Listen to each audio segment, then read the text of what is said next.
This is going to be the third part of my video review of the Marlondo Classic Double Space Briefcase compared to the Saddleback Classic Briefcase.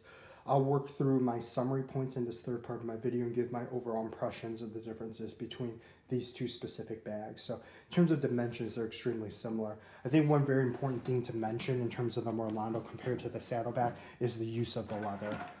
Saddleback itself uses chrome tan leather in all of their products. Marlondo in the black briefcase gives you vegetable tan leather, which is pretty amazing at its price point. And also, I just absolutely love vegetable tan leather. There's something amazing about vegetable tan leather. It's a more difficult, time-consuming tanning process, so it creates a more expensive product and uses more expensive materials. Saddleback chooses to use chrome tan. There are arguments among leather aficionados which one is better. Honestly, it's your individual preference, but it is nice to have that option. It is a little bit more expensive, but this bag by Marlondo still ends up being $475 on the most expensive option, while the Saddleback bag is $789 without some of the extras that Marlondo has provided. So $300 price difference and you get better leather. Can't beat it. In terms of the ounce weighting of the leathers, they're actually very, very similar. I think Marlondo's reported ounce weighting is slightly more than Saddleback's, though in actual reality, when you look at it, you really can't tell the difference. They seem extremely similar. The differences in the design choices I think are very interesting and tells you the difference in how Marlondo and Saddleback see their users using their bags. Marlondo's hardware is very much difficult to move around and doesn't flop around, while Saddleback's kind of flops around freely. They also have different choices in color. You have very much a beautiful brass color compared to a stainless steel color. Marlondo chooses to make some slight changes in terms of pocket design, making a larger pocket compared to Saddleback, which I find to be more useful, and also a pocket on the other side that is secured by a buckle, which I also find to be extremely useful, while Saddleback just has two of the same pockets on either side. What is also very interesting about the hardware is the fact that in Saddlebacks you can very clearly see welding points in this old ring, while in Marlondo's you cannot find a weld in it. To me, just that one single piece alone tells me that this hardware is superior and likely better designed than Saddleback's is, even though this comes in $300 less. The changes in Marlondo's designs are also very significant. The fact that they made an intelligent choice to move this D-ring further up tells me that whoever designed this has actually used Saddleback's bag and realized that it's a design flaw putting this D-ring so low, because when you start stressing it, it pulls out this outer edge of the pocket and it kind of digs against the small of your back. And if you use it long enough, it gets super annoying.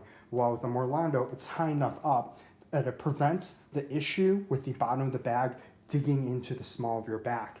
And it also gives you a larger O-ring, because another frustrating thing in turning into backpack mode is trying to squeeze the shoulder pads through these tiny little holes. You're almost always having to deconstruct your strap and putting it back together to switch it over. While with Marlondo's, you can actually slide it in between because this ring is massive. It makes it so much easier to put it into backpack mode because you could do it without having to scrunch up a leather shoulder pad and trying to shove it all the way through. So I love it. Someone thought about it and improved the design. Marlondo also does a great job of including little strap holders for its two belts. A very small change in design that has a huge change in how you use your bag, because you find yourself kind of out of habit constantly fixing that little tongue that sticks out from when you wrap your bag upwards. You also find yourself sometimes after a while getting a little frustrated at the fact that the buckles you don't use just sit around down here and flop around freely. If you're like me and have cars with leather seats, you then get nervous throwing your bag in face forward into the seat, and you're afraid that this little metal piece here will impale and scratch your leather. With the Marlondo, you never have to worry about it. They also went as far as creating a design element that holds this buckle in place so it doesn't flop around. And on top of it, it's hidden when the top is naturally down, and it shows off the beautiful rivets on the belt. So, and it just improves this design exponentially. In terms of interior usage, I love the fact that Marlondo adds the pen holders. I know I've brought this up a lot, but it is a big deal to me that there's now a place for me to put my pens. I also love the fact that Marlondo included a closable top to one of the pockets and maximized its negative space. So you use this front space a lot more in this briefcase. The combination of these two gives you a more functional design in terms of pocket design, as well as functional usage of this front space, where you lose it in your saddleback, because if you just look in there, it looks like most of the negative space is occupied, but it's actually occupied just by these giant pockets that stick out, which is actually what has made Saddleback's design of the front pocket briefcase so popular, because it moves these pockets to the front. Well, I don't actually think they totally needed to do that. They could have just done what Marlondo did and used a more flexible material like the pigskin leather and made it more collapsible. Then you have a very functional front pocket without losing the extra pockets for storage, and you also end up with a pocket that's closable. All right, so we talked about the leather, we talked about the hardware, we talked about the design elements that differ. Let's talk about pricing. Marlondo's briefcase is $479 with the Black Veg Tan, and you pay premium for the Veg Tan. They actually have a color similar to the dark coffee brown for Saddleback that is significantly cheaper. But even at its most expensive with better leather, you end up $300 less than Saddleback. That to me is ridiculous, that you can get a just as well-designed bag with what I consider to be better leather for less money. That is pretty incredible. Now, how did they do that? I suspect one of the ways Marlondo is able to save the most money is its production is in China. That's not to say China has bad craftsmanship for leather. In a country of 1 billion people with a lot of high-tech production and highly specialized production, it does not surprise me that there are incredible leather craftsmen that can consistently put out a product that looks like this. They do source their leather out of the United States, which I think is a very important point for Marlondo. Though Marlondo is not made in the United States, its parts and its biggest part, which is the leather that it uses, comes from the US. Saddleback is an American company based in Texas whose design is usually made in America since they're an American-based company, but its leather and its production all occurs in Mexico. To me, leather and production in Mexico versus U.S. leather and production in China, U.S. leather and production in China wins out a little bit. If you want to get the most U.S., quote-unquote, made in U.S. part of it, you win more with the Marlondo than you do with the Saddleback. However, it depends on your views of China as a country for production versus Mexico as a country for production. And that is very much a personal decision to make. The other thing is Saddleback is not afraid to say that a lot of the money and profits they make go to supporting nonprofits that support and go into mission trips, which I think is very admirable. There are a lot of companies that do that, and I really do like companies that whose ultimate goal is to make the world a better place. But let's not lose fact of the sight that Saddleback Leather is still a for-profit company. They are still there to make money. So very much like Tom's Shoes or other companies that try to help people who are less fortunate, in the end, it is a corporation. It is a corporation with owners and shareholders who are responsible for keeping people in business, for turning a profit, and providing for their employees. And make no qualms about it. Yes, part of their money is going to a nonprofit, but if all they cared about was helping others, they would run a nonprofit.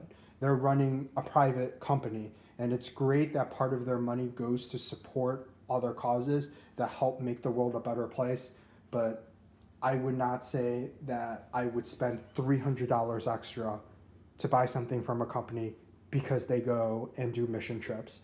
I would rather save $300, take my $300, and donate it to my church, who actually does do nonprofit work, go on mission trips, and directly sends people I know on mission trips to make other people's lives better, and I get to go on those mission trips. And to me, that is $300 better spent than spending it on a company that decides how much and what and where that money is going to go. In the end, I think Saddleback has the name and brand recognition, so if that's what you care about, get the Saddleback.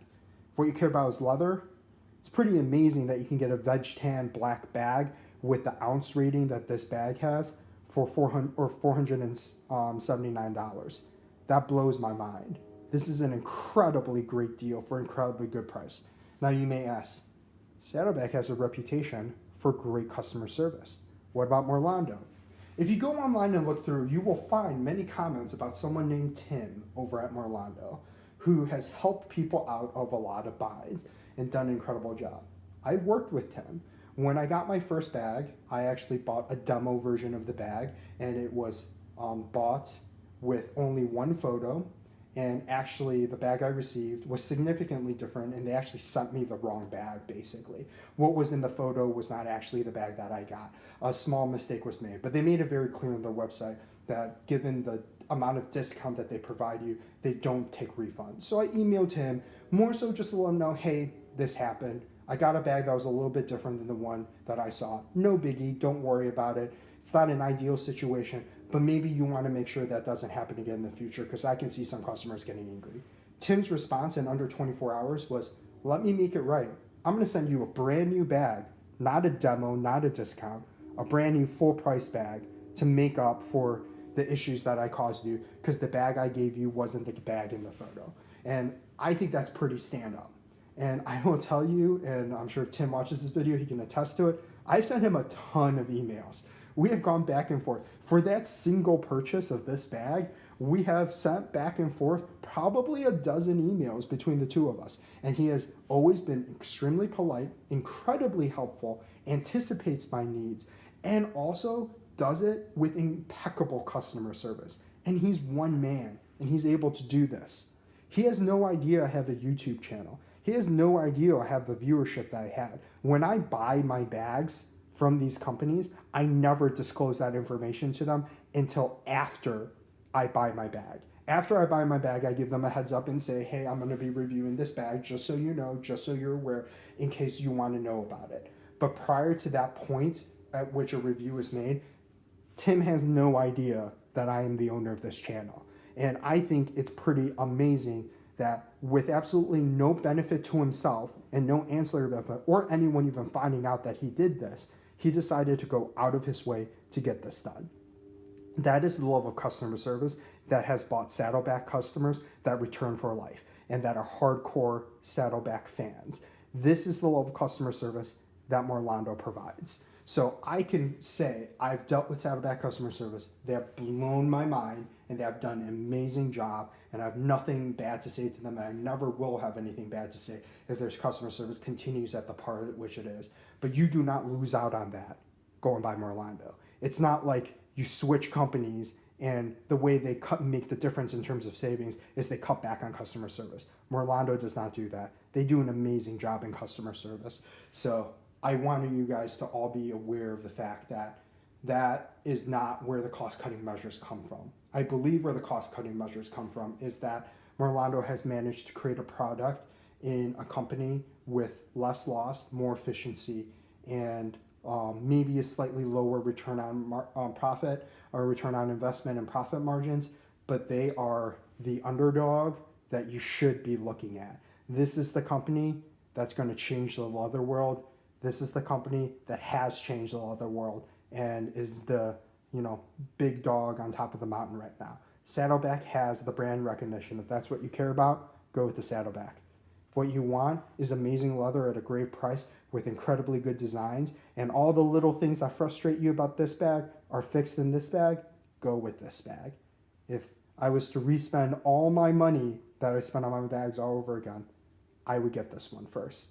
And I'm a little disappointed I didn't get this one first, because this would have become my new benchmark of what a great bag is. Now, given the name recognition of the Saddleback, I'm probably going to keep this bag, even though I won't use it as much, basically just for comparison reviews, because I think it would be extremely useful to show the differences between these bags going forward. So keep watching. I plan on getting more and more Marlondo products, so if you keep watching, you'll probably see more reviews popping up in the next couple months to year. They're expensive, so definitely need to wait until I have enough money to afford it. But when that happens, more will pop up. So this is the third part of my video review of the Marlondo Classic Double Space Briefcase compared to the Saddleback Classic Briefcase.